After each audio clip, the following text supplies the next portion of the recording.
అందరికీ నమస్తే. నేను మీ సర్దాని. Welcome to Sarda's channel. ఇవాల్టి స్పెషల్ రెసిపీ మార్గశిర మాసంలో శనివారం రోజు వెంకటేశ్వర స్వామికి ప్రత్యేకంగా సమర్పించేటువంటి నైవేద్యం ఈ వీడియోలో చూద్దామండి.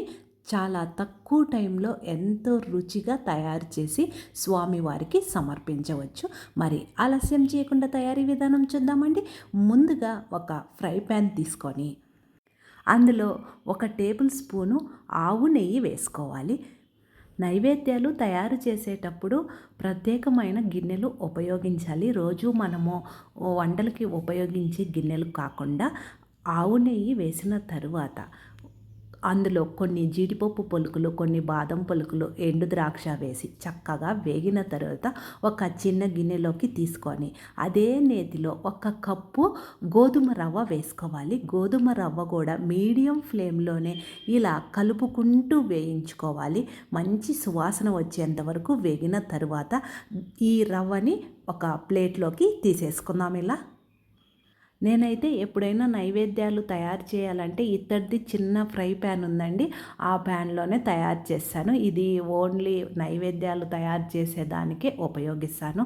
ఏ కప్పుతో అయితే మనము గోధుమ రవ్వ తీసుకున్నామో అదే కప్పుతో 5 కప్పులు వాటర్ పోసి కొంచెము యాలకుల పొడి వేసి వాటర్ మరిగేటప్పుడు వేయించి పెట్టుకున్నటువంటి రవ్వ వేసి హై ఫ్లేమ్లో ఉడికించి మళ్ళీ మీడియం ఫ్లేమ్లోకి మార్చుకొని మూత పెట్టి ఇలా ఉడికించుకోవాలి దగ్గర పడేంత వరకు.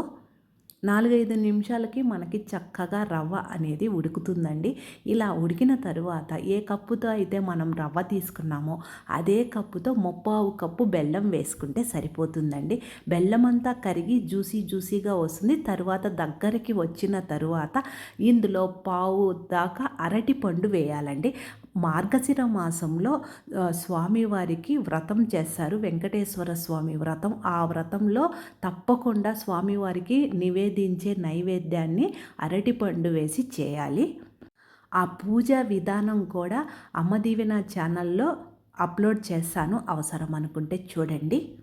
అరటిపండు వేసిన తర్వాత చక్కగా కలిపి మరొక స్పూను నెయ్యి వేసి కొంచెము పచ్చకర్పూరం నైవేద్యంలో వేయాలండి. స్వామివారికి సమర్పించే నైవేద్యంలో తక్కువ వేసుకోవాలి, ఎక్కువ వేసుకుంటే మళ్ళీ చేదొచ్చేస్తుంది.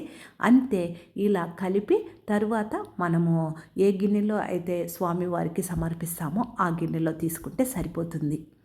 చివర్లో మనము ముందు వేయించి పెట్టుకున్నటువంటి జీడిపప్పు వేసి స్వామివారికి సమర్పించడమే.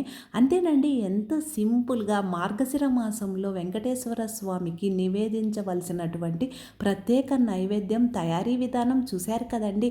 మీకు ఉపయోగపడుతుంది అనుకుంటే లైక్ చేసి షేర్ చేయండి. మన శారదాస్ ఛానల్ ఫస్ట్ టైం చూస్తుంటే మర్చిపోకుండా సబ్స్క్రైబ్ చేసుకోండి. పూజా విధానం అమ్మ దీవెన ఛానల్లో ఉంది, తప్పకుండా చూడండి. నేను వేరొక వీడియోతో మీ ముందుంటా. Thank you.